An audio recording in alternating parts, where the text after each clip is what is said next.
하나님의 말씀은 로마서 2장 1절에서 8절까지의 말씀을 봉독해 드립니다. 로마서 2장 1절에서 8절까지의 말씀입니다. 그러므로 남을 판단한 사람아, 물론 누구든지 내가 핑계치 못할 것은 남을 판단하는 것으로 내가 너를 정죄하매니 판단하는 내가 같은 일을 행함이니라. 이런 일을 행하는 자에게 하나님의 판단이 진리대로 되는 줄 우리가 아노라. 이런 일을 행하는 자를 판단하고도 같은 일을 행하는 사람아, 내가 하나님의 판단을 피할 줄로 생각하느냐? 혹 네가 하나님의 인자하심이 너를 인도하여 회개케 하심을 알지 못하여 그의 인자하심과 용납하심과 길이 참으심의 풍성함을 멸시하느냐? 다만 내 고집과 회개치 아니한 마음을 따라 진노의 날 곧 하나님의 의로우신 판단이 나타나는 그날에 임할 진노를 내게 쌓는도다. 하나님께서 각 사람에게 그 행한 대로 보응하시되 참고 선을 행하여 영광과 존귀와 썩지 아니함을 구하는 자에게는 영생으로 하시고, 오직 당을 지어 진리를 쫓지 아니하고 불의를 쫓는 자에게는 노와 분으로 하시리라. 인간이 죄인 된 것, 그래서 하나님의 심판을 피할 방법이 없는 자리에 있는 것을 우리가 로마서 지금 1장 18절 이하에서부터 살펴보고 있는 중입니다. 하나님의 심판권과 그 공평하심, 그리고 그 심판의 엄중함이 어떻게 나타났는가 하는 것을 우리 이스라엘의 역사를 통해서 지난주에 확인했었습니다. 오늘 우리가 한 번 더 그 문제를 놓고 생각하려고 하는 것은 한 걸음 더 나아가서 그 안에 하나님의 심판의 엄중함과 공평함 속에 하나님의 자비와 은총이 도사리고 있다는 사실입니다. 로마서 2장 4절에 있는 말씀같이 혹 네가 하나님의 인자하심이 너를 인도하여 회개케 하심을 알지 못하여 그의 인자하심과 용납하심과 길이 참으심의 풍성함을 멸시하느뇨 라고 기록된 것과 같이 하나님은 그 심판권을 가능한 한 유보하고 계시고, 죄지은 인간들을 구원케 하려는 그의 깨우침과 용서와 이런 사랑을 받을 만한 기회를 우리에게 많은 방법으로 허락하고 계시다는 것을 성경이 증언하고 있습니다.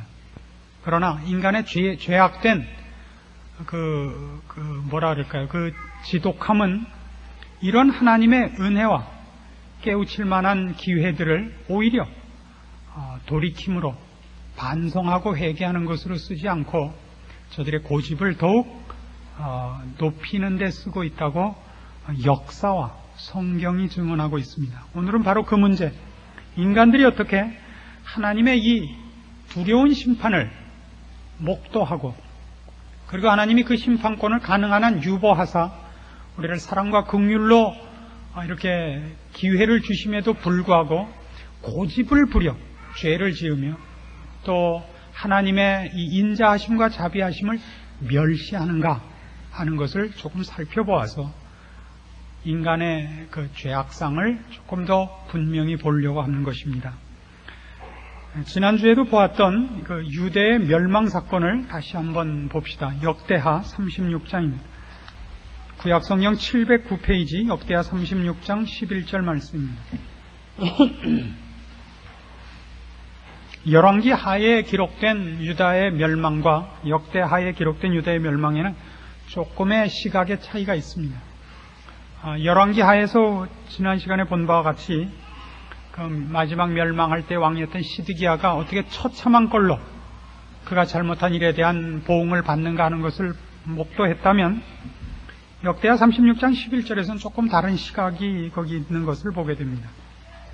11절, 시드기야가 위에 나갈 때 나이 21세라 예루살렘에서 11년을 치리하며 그 하나님 여호와 보시기에 악을 행하고 선지자 예레미야가 여호와의 말씀으로 일러도 그의 앞에서 겸비치 아니하였으며, 느부갓네살 왕이 저로 그 하나님을 가리켜 맹세케 하였으나 저가 배반하고 목을 곧게 하며 마음을 강팍케 하여 이스라엘 하나님 여호와께로 돌아오지 아니하였고, 제사장의 어른들과 백성도 크게 범죄하여 이방 모든 가증한 일을 본받아서 여호와께서 예루살렘에 거룩하게 두신 그 전을 더럽게 하였으며, 그 열조의 하나님 여호와께서 그 백성과 그 거하시는 것을 아끼사 부지런히 그 사자들을 그 백성에게 보내어 이르셨으나 그 백성이 하나님의 사자를 비웃고 말씀을 멸시하며 그 선지자들을 욕하여 여호와의 진노로 그 백성에게 미쳐서 만회할 수 없게 되었다라고 기록하고 있는 것을 만나게 됩니다.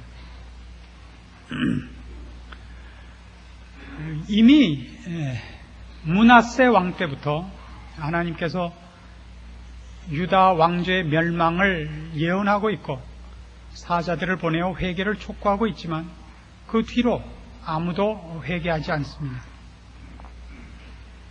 여호야김 때 이미 1차 포로가 있었고 그 뒤를 이어서 몇 왕조에 걸쳐서 시드기야가 바벨론 왕에 의해서 왕위에 오릅니다마는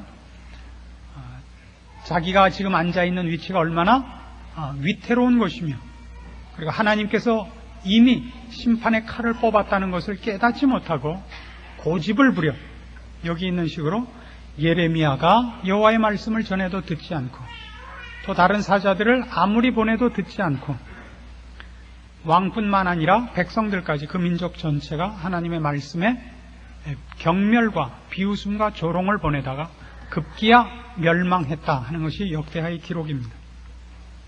이런 유다 왕조의 멸망은 이것이 처음이거나 전에 이런 비슷한 일을 당해본 적이 없어서 일어났던 시행착오가 아닙니다. 그전에도 이런 일이 있었고 충분한 각성할 만한 분명한 증거가 역사적으로 있었음에도 불구하고 이 이스라엘 왕국이 멸망한다는데 인간의 죄악된 모습에 지독한 면이 보입니다. 여기 선지자 예레미야가 시드기야 왕에게 와서 그 말씀을 전하고 회개를 촉구했다는 것은 예레미야 7장에 가면 좀 더 확실하게 드러나고 있습니다. 구약성경 1061페이지 예레미야 7장 1절 말씀으로 갑니다. 예레미야 선지자는 기원전 626년부터 포로된 잠시 후까지 사역을 한 선지자입니다. 그리고 지금 여기 기록된 예레미야 7장은 여호야김 왕일 때에 이미 하나님의 심판을 예언하고 회개를 촉구하는 장면입니다. 그러니까 벌써 몇 왕 전에 지금 이 글을 쓸 때가 기원전 608년경으로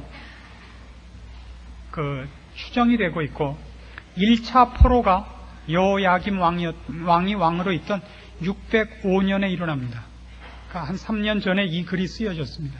그 1차 포로가 있었고 그때 다니엘도 또 그의 친구들도 그때 잡혀갑니다. 그리고 586년에 망하니까요. 605년에 그러고 586년이면 어떻게 됩니까? 한 20년도 채 안 돼서 망하기까지 그 뒤에 여호야긴이라는 왕도 있었고 이 시드기야 왕에 이르기까지 몇 왕을 지나면서 그 꼴들을 보면서도 시드기야가 회개하지 않았다는 건 참으로 놀라운 어리석음입니다. 놀라운 어리석음이죠. 7장 1절 말씀 봅시다. 여호와께로서 예레미야에게 말씀이 임하니라 가라사대 너는 여호와의 진문에 서서 이 말을 선포하여 이르기를 여호와께 경배하러 이 문으로 들어가는 유다이나 다 여호와의 말씀을 들으라. 만군의 여호와 이스라엘의 하나님이 이같이 말씀하시되 너희 길과 행위를 바르게 하라. 그리하면 내가 너희로 이곳에 거하게 하리라. 너희는 이것이 여호와의 전이라 여호와의 전이라 여호와의 전이라 하는 거짓말을 믿지 말라. 너희가 만일 길과 행위를 참으로 바르게 하여 이웃들 사이에 공의를 행하며 이방인과 고아와 과부를 압제하지 말며 무죄한 자의 피를 이곳에서 흘리지 아니하며 다른 신들을 쫓아 스스로 해하지 아니하면 내가 너희를 이곳에 거하게 하리니 곧 너희 조상에게 영원 무궁히 준 이 땅이니라. 너희가 무익한 거짓말을 의뢰하는도다. 너희가 도적질하며 살인하며 간음하며 거짓 맹세하며 바알에게 분향하며 너희 알지 못하는 다른 신들을 쫓으면서 내 이름으로 일컬음을 받는 이 집에 들어와서 내 앞에 서서 말하기를 우리가 구원을 얻었나이다 하느냐. 이는 이 모든 가증한 일을 행하려 함이로다. 내 이름으로 일컬음을 받는 이 집이 너희 눈에는 도적의 구렬로 보이느냐? 보라, 나 곧 내가 그것을 보았노라. 여호와의 말이니라. 이건 의미심장한 경고입니다. 여호와의 전에 모였다가 나가는 사람이면 거기서 생명과 거룩을 받고 나가야 되고, 그래서 나가면 거룩한 경건한 신자로서 생활을 해야 됩니다. 근데 성전에 와서 예배는 드리고 제사는 드리면서 나가서 하는 짓은 온갖 못된 일을 다 합니다. 그 성전이 거룩한 자의 집단이 아니라 도둑놈들의 집단이 됐다 이겁니다. 너희는 이전이 도적의 구렬로 보이느냐? 그렇게 꾸짖습니다. 그래서 12절, 너희는 내가 처음으로 내 이름을 둔 처소 실로에 가서 내 백성 이스라엘의 악을 인하여 내가 어떻게 행한 것을 보라. 나 여호와가 말하노라. 이제 너희가 그 모든 일을 행하였으며 내가 너희에게 말하되 새벽부터 부지런히 말하여도 듣지 아니하였고 너희를 불러도 대답지 아니하였느니라.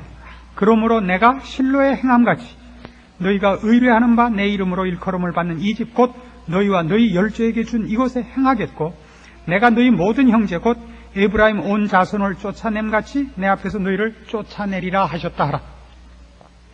이미 경고를 합니다. 여호야김 왕 때 이 경고를 하고, 그러니까 608년, 기원전 608년에 이 경고가 있었고, 그 실제적인 그 행사가 605년에 일어나서 바벨론 왕 느부갓네살에 포위되어 여호야김 왕을 비롯한 모든 귀족들이 1차로 잡혀가고, 그 뒤를 이어서 여호야긴이 왕이 되고, 몇 대에 걸쳐 오면서 바벨론 왕의 그 입김 속에서 놀아나다가 결국은 그 왕이 눈이 뽑혀서 쇠사슬에 묶여 잡혀가고 그 나라가 온전히 망하는, 성전이 몽땅 파괴되고 그 나라가 온전히 망하는 자리까지 이릅니다. 그러면서 무엇을 제시하느냐 하면 내가 최초로 내 이름을 두었던 실로에 내가 행한 것을 다시 한번 생각해 보고 내가 하는 경고에 너희는 귀 기울여라. 가능하면 하나님은 이 유다를 멸망시키고 싶지 않으신 겁니다. 더 넓게 얘기해서 하나님은 인간을 심판하고 멸망시키는 것이 본뜻이 아니십니다. 회개할 기회를 주고 우리에게 그 심판이 임하기 전에 이미 임했던 심판을 근거로 해서 우리가 돌이키기를 원하는 겁니다. 이 실로에 있었던 사건이 무엇인가를 좀 알 필요가 있습니다. 사무엘상 4장 말씀으로 합시다. 구약성경 413페이지입니다. 이스라엘은 여러분 잘 아시는 대로 출애굽해서 40년간 광야 생활을 하고, 그러니까 대략으로 따져서 기원전 1500년에서 1450년 어간에 출애굽을 합니다. 그리고 가나안에 들어오는 것이 1400년 어간입니다.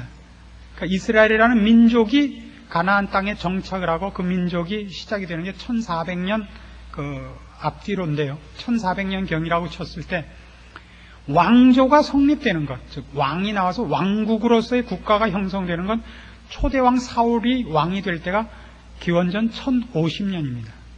그러니까 들어와서 1050년까지는 이스라엘을 누가 다스리느냐 하면 제사장과 사사가 다스립니다. 사사란 지금식으로 얘기하면 일종의 법관입니다. 그러나 그 당시에는 이 사법권을 가진 사람이 일종의 행정관으로서도 그 지도자였고, 그다음에 종교적 지도자인 제사장이 또 많은 부분을 그 지도자로서 담당을 했었습니다. 근데 사사기에서 보는 바와 같이 이스라엘 백성은 이 가나안 땅에 들어와서 하나님의 말씀을 쫓지 않고, 지난주에도 살펴본 바와 같이 저주의 약속과 축복의 약속 사이에서 하나님의 말씀을 듣지 않아서 늘 저주의 약속을 결과로 받아들이는 일들을 계속합니다. 그래도 회개하면 하나님께서 사사를 보내어 이스라엘을 구출하고 하는 일이 일어납니다만, 후기로 가서는 사사들마저도 타락하게 됩니다. 그 중에 이때 이제 사무엘이 일어나기 시작하는 이때는 사무엘이 마지막 사사입니다만은 그 바로 전, 그러니까 사무엘 다음은 이제 사울 왕으로 이어집니다. 왕국으로. 그 전 마지막 사사가 사무엘이고 그 전 사사가 엘리입니다. 엘리라는 사사는 이 부패한 사사 중에 하나였습니다. 사무엘상 4장 1절 말씀부터 옵니다. 사무엘의 말이 온 이스라엘에 전파되니라. 이스라엘은 나가서 블레셋 사람과 싸우려고 에베네셀 곁에 진치고 블레셋 사람은 아벡에 진쳤더니 이스라엘을 대하여 항우를 벌이니라. 그 둘이 싸우다가 이스라엘이 블레셋 사람 앞에서 패하여 그들에게 전장에서 죽임을 당한 군사가 4000명가량이라. 백성이 진으로 돌아오며 이스라엘 장로들이 가로되 여호와께서 어찌하여 우리로 오늘 블레셋 사람 앞에서 패하게 하셨는고 여호와의 언약궤를 실로에서 우리에게로 가져다가 우리 중에 있게 하여 그것으로 우리를 우리 원수들의 손에서 구원하게 하자 하니 이에 백성이 실로에 보내어 그룹 사이에 계신 만군의 여호와의 언약궤를 거기서 가져왔고 엘리의 두 아들 홈니와 비느하스는 하나님의 언약궤와 함께 거기 있었더라. 여호와의 언약궤가 진에 들어올 때 온 이스라엘이 큰 소리로 외치매 땅이 울린지라. 블레셋 사람이 그 외치는 소리를 듣고 가로되 히브리 진에서 큰 소리로 외치면 어찌미냐 하다가 여호와의 궤가 진에 들어온 줄을 깨달은지라. 블레셋 사람이 두려워하여 가로되 신이 진에 이르렀도다 하고 또 가로되 우리에게 화로다. 전일에는 이런 일이 없었도다. 우리에게 화로다. 누가 우리를 이 능한 신들의 손에서 건지리요. 그들은 광야에서 여러 가지 재앙으로 애굽인을 친 신들이니라. 너희 블레셋 사람들아 강하게 되며 대장부가 되어라.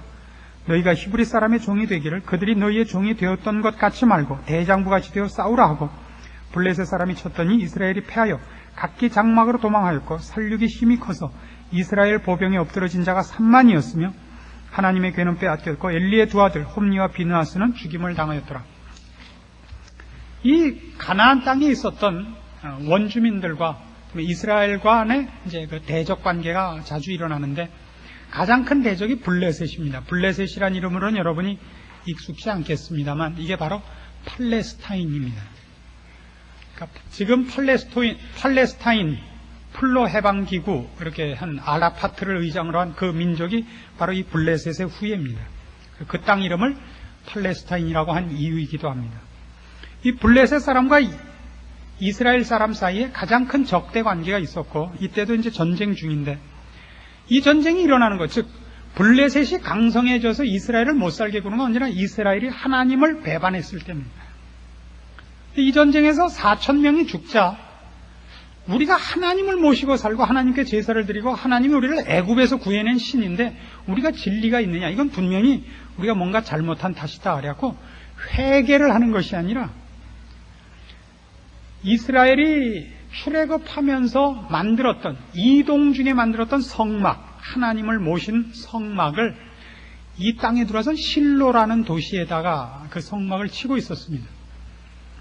그때까지는 아직 성전을 짓기 전이니까 성전을 지은 것은 이후에 한참 지나서 솔로몬 왕 때입니다. 사울 왕 다음 다윗 왕 다음 솔로몬 왕 때야 성전을 지으니까 아직도 한참 흘러야 되죠. 실로에 텐트로 쳐놓은 성막 속에 있는 법궤를 이 전쟁터에 가지고 옵니다. 하나님을 앞세운다는 뜻이죠. 그래가지고 이번엔 3만 명이 죽습니다. 그리고 법궤도 빼앗깁니다. 그리고 이 법궤를 모시고 섰던 홈니와 비느하스는 이 사사 엘리의 두 아들은 망난이었습니다. 그래갖고 그 제물을 가지고 오는, 제사 드리러 오는 성도들의 제물을 제사도 드리기 전에 빼앗아 먹거나 또는 그 제사 드리러 온 부녀자들을 희롱하고 하는 죄를 범한 자들이어서 악명이 높았던 자들입니다. 그 아버지 엘리가 그 두 아들을 꾸짖지 않곤 했습니다. 이때 나이 98세에 이른 이 엘리는 이 일로 인하여 하나님 앞에 크게 노하심을 받아서 저주를 받습니다. 사무엘상 2장에 그 저주된 약속은 나중에 집에 와서 보기로 하시고, 그래서 이날 이 법궤를 빼앗기던 날 두 아들은 그 자리에서 죽고, 그 소식을 전해 듣는 자리에서 엘리는 몸이 비둔하고 눈이 어두워 있다가 놀래갖고 의자에서 떨어져 넘어지면서 목이 부러져 죽습니다. 며느리는 그날 애를 낳다가 죽고 애 이름을 죽으면서 이가봇이라고 이름을 명명하고 죽습니다. 이가봇이란 뜻은 영광이 떠났다는 뜻입니다.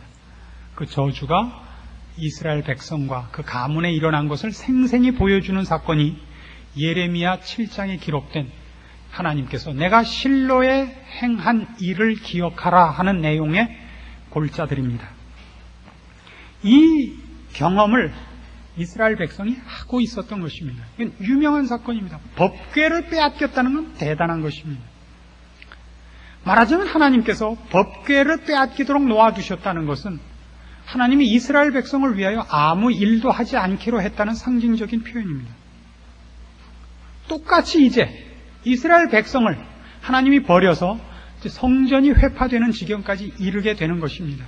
그 안에 있었던 모든 보물들을 빼앗기고 거기에 영광스럽게 칠해놨던 무슨 금 같은 것들을 이제 다 뺏겨가고 있는데도 이스라엘 왕들이 깨닫지 못합니다. 오히려 이스라엘 왕들은 뭐라고 생각하느냐면 하나님을 의지할 필요 없다. 정치적, 군사적 차원에서 해결해야 된다고 생각해서 부지런히 외교, 국방, 정치에 골몰합니다. 그래서 결국 망합니다. 근데 이 역사는 또 뒤에 가서 되풀이됩니다. 지금 여기 실로에서 있었던 이 일은 지금 일어난 이 일에 비하면 그 앞에 한 500년도 전에 일어났던 일입니다. 그 사건이 경험이 되었어야 되는데 유익한 경험으로 남지 않고 유다가 멸망하고 그 후에 539년에 기원전 539년에 바벨론이라는 나라는 페르시아에 의해서 멸망합니다. 그 페르시아 왕 초대 왕인 고레스는 그 정책을 어떻게 쓰느냐 하면 각 민족의 자치권을 인정하는 정책을 씁니다. 그래서 유대 포로들을 돌아가도록 고레스 칙령을 반포합니다. 그래서 기원전 538년부터 516년에 걸쳐서 약 22년 동안 유대인들이 본국으로 돌아가는 1차 귀환이 이루어집니다. 그래서 536년에 맨 처음에 귀환한 포로들이 먼저 와서 한 일이 뭐냐면 성전을 쌓기 시작한 겁니다.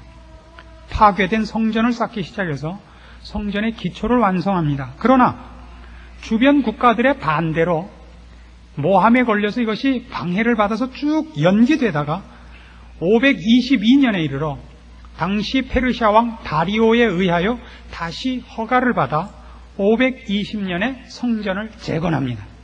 성전이 완성이 됩니다. 그래놓고 약 100년이 흘러서 이스라엘 민족의 신앙 상태가 어땠느냐 하는 것이 말라기서에 나옵니다. 마태복음 바로 앞에 말라기 구약성경 1327페이지입니다. 1장 6절 말씀 봅니다.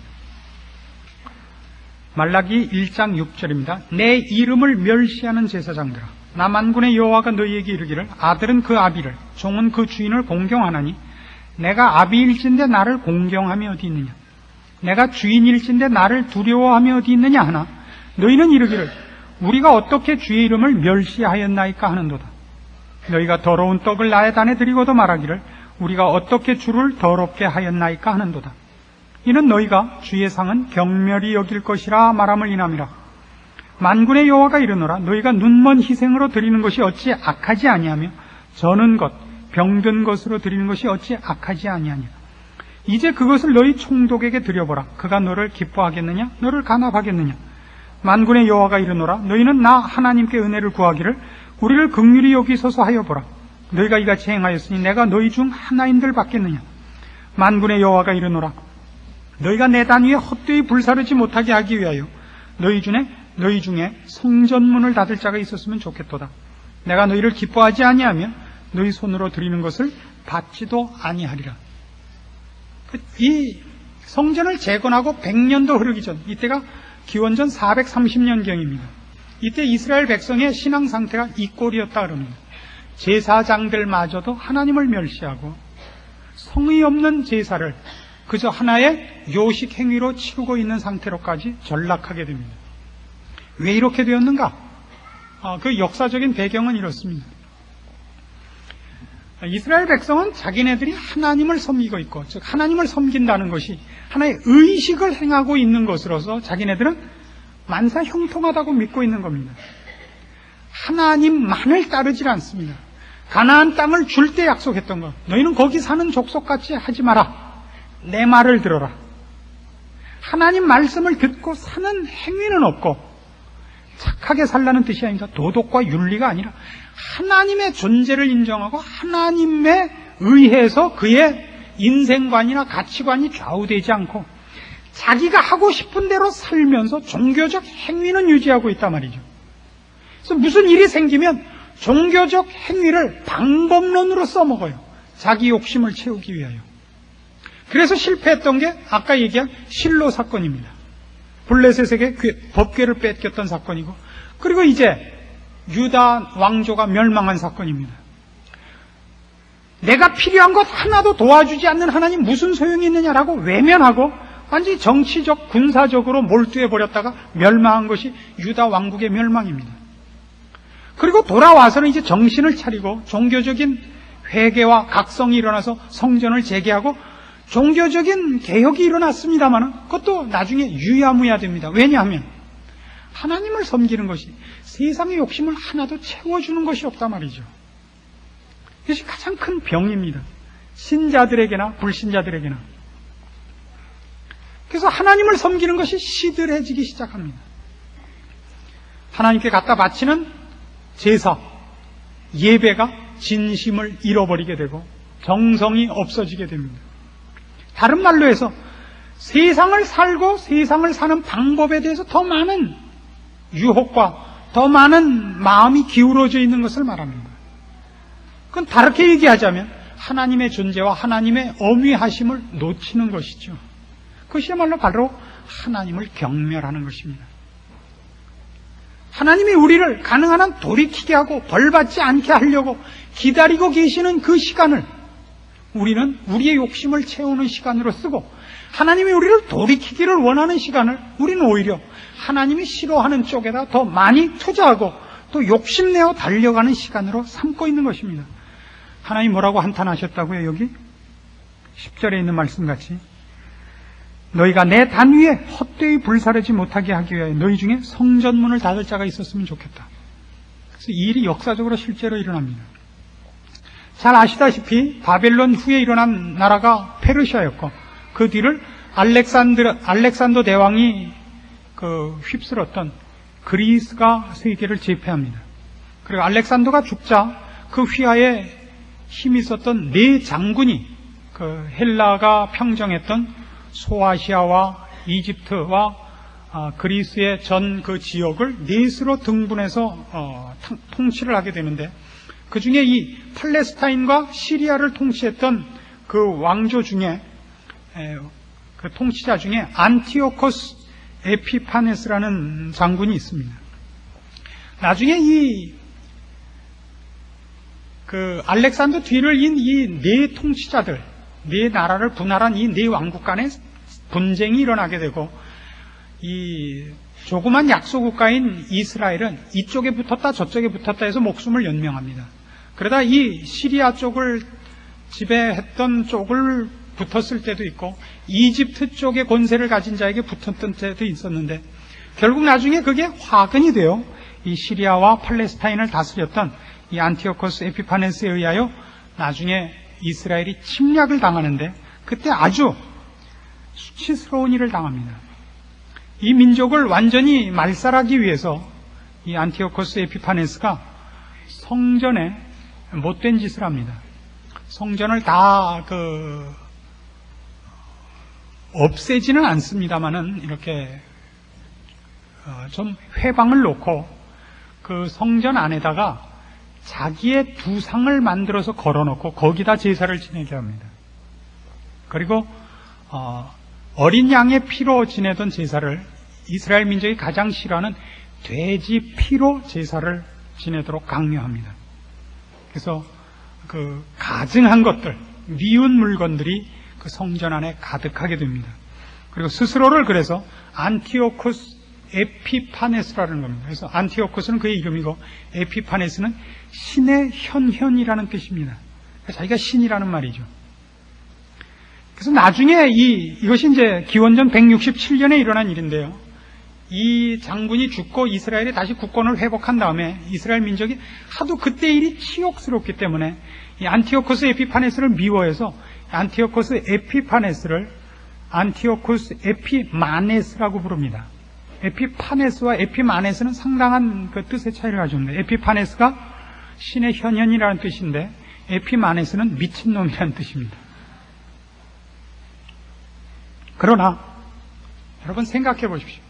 안티오코스 에피파네스가 미친놈이 아니라 이스라엘 놈들이 미친놈이죠. 그게 성경이 하고 싶은 일입니다.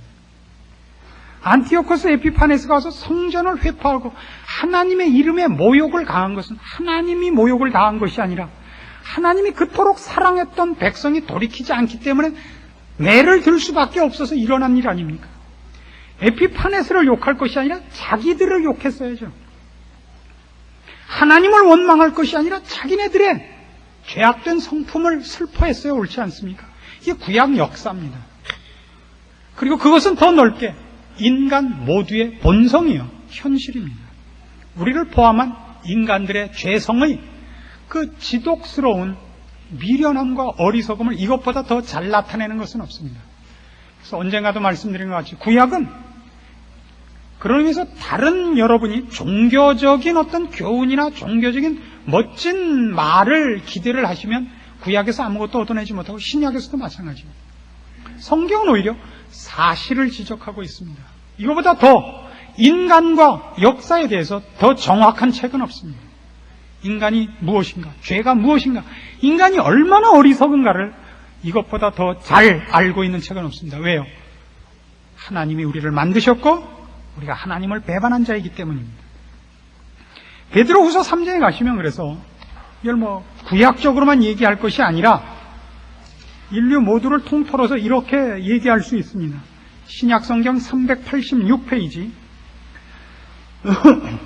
베드로후서 3장 3절에 이런 말씀이 나옵니다. 베드로후서 3장 3절입니다. 먼저 이것을 알지니 말세에 기롱하는 자들이 와서 자기의 정욕을 쫓아 행하며 기롱하여 가로되 주의 강림하신다는 약속이 어디 있느냐? 조상들이 잔후로부터 만물이 처음 창조할 때와 같이 그냥 있다 하니 이는 하늘이 옛적부터 있는 것과 땅이 물에서 나와 물로 성립한 것도 하나님의 말씀으로 된 것을 저희가 불어 잊으려 함이로다. 이로 말미암아 그때 세상은 물의 넘침으로 멸망하였을 때 이제 하늘과 땅은 그 동일한 말씀으로 불사르기 위하여 간수하신 바 되어 경건치 아니한 사람들의 심판과 멸망의 날까지 보존하여 두신 것이니라. 세상 사람들이 그렇게 묻는다고요. 세상이 망한다고?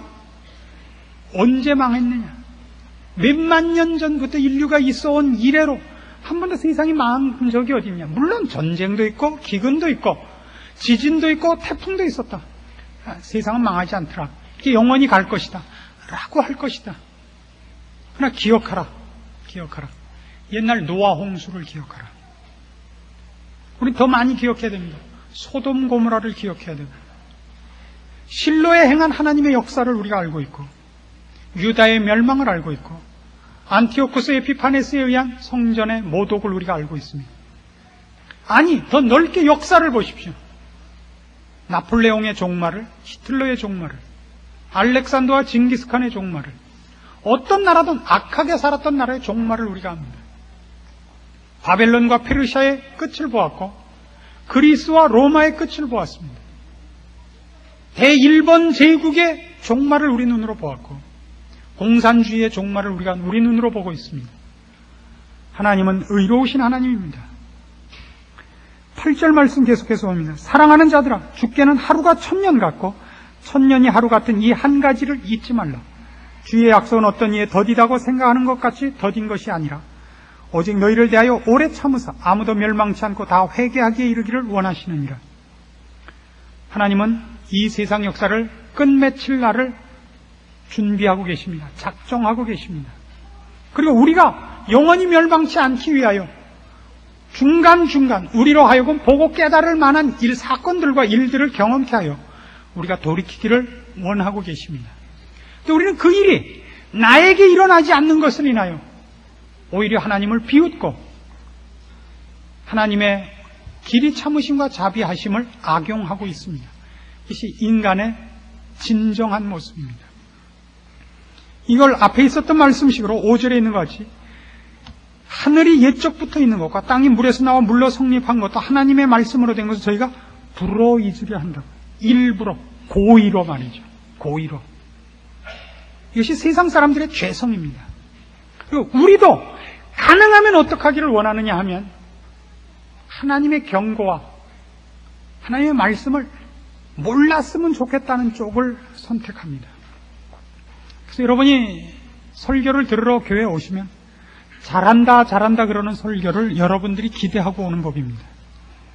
여러분들의 잘못을 지적하는 걸 여러분이 원치 않습니다. 여러분이 잘못한 것을 목사가 보지를 않기를 원하고 있습니다. 그렇죠. 이중적이죠. 여러분 스스로가. 세상에 나가면 세상적으로 살고 교회에 들어와서는 가장 잘 살고 있는 신앙인인 것 같은 얼굴을 해서 서로 짜고 살자고, 사실은 그렇게 여러분이 저를 유혹하는 셈입니다. 그래서 여러분의 진면목을 들키면 화를 내요. 어떡하잔 말입니까? 그러고 아주 그 다음부터는 내놓고 그 길로 가버리죠. 부끄러워하는 사람이 없습니다. 주님이 이 땅에 오시자 주님을 쫓아버렸지 회개하지 않은 것이 인간이라고요. 인간의 죄를 분명히 아셔야 됩니다. 그러나 여러분은 달라야 됩니다. 여러분은 거듭난 자요, 하나님을 아는 자요, 말씀이 여러분 마음에 이해되는 자들입니다. 여러분 마음에 일어나는 거스리려는 마음을 여러분은 다스릴 수 있어야 됩니다. 그러니까 생각하셔야 됩니다. 짧은 인생인 것을. 이 짧은 인생을 요걸 잘 살기 위하여 영혼을 팔아먹는 짓을 하지 마십시오. 하나님의 길이 참으심과 깨우치시는 말씀을 경홀히 여기지 마십시오. 인간은 참 어리석어서 하루를 위하여 1년을 팔아먹을 수 있는 족속입니다. 하루를 기고만장하려고 1년을 팔아먹고 요 60평생을 잘난 척하려고 영원을 팔아먹을 준비가 되어 있는 것이 인간입니다. 인간의 어리석음이란 참으로 대단한 겁니다. 그의 어리석음은 단순히 어리석음으로 그치는 것이 아니라 하나님을 멸시하는 것과 연결되어 있다는 것을 기억하셔야 됩니다. 우리의 어리석음은 하나님의 은혜와 용서를 멸시하는 것이요, 하나님께서 우리를 향하여 벌리신 사랑의 품을 외면하는 참으로 가증스러운 죄인 것을 명심하셔야 됩니다. 죄란 남의 것을 훔치고 11조를 안 내고 하는 정도의 것이 아닙니다. 하나님이 우리를 향하여 가지신 사랑과 긍휼을 외면하며 그것을 악용하는 가장 악질적인 것입니다. 이 죄에 여러분이 빠지지 마시고 이 어리석음을 고집 피우지 마시기를 주의 말씀을 의지하여 권합니다. 여러분의 마음을 붙잡아 하나님 앞으로 끌고 가시고 십자가 아래 여러분의 무릎을 꿇리시고 힘을 다하여 목숨을 걸고 신자로서의 생활을 다시 한번 결심하시는 여러분이 다 되시기를 바랍니다. 여기에 기록된 성경의 교훈들이 여러분의 인생에 유익한 밑거름이 되도록 노력하십시오. 기도하십시다. 하나님 아버지 은혜를 감사합니다. 우리를 사랑하시는 사랑과 기다리시는 인애와 자비가 헛되지 않을 것을 믿습니다. 우리의 미련함과 완악함대로 놓아두지 마시고 우리의 심령의 눈을 뜨게 하시고 주의 사랑의 음성에 귀 기울이게 하시며 무릎 꿇을 수 있는 은혜를 베푸시옵소서. 그리고 주의 말씀을 들은 대로 목숨을 걸고 열심을 다하여 주의 말씀을 의지하여 살아 주님을 만날 준비를 하는 지혜로운 신자들이 다 되게 하시옵소서. 지금은 우리 주 예수 그리스도의 은혜와 하나님 아버지의 극진하신 사랑과 성령님의 교통하심이 주의 사랑과 은혜와 약속을 소유하고 있는 신자들 위해, 그리고 그 약속을 따라 충성을 약속하고 돌아가는 심령들 위해 영원토록 함께 있을지어다. 아멘.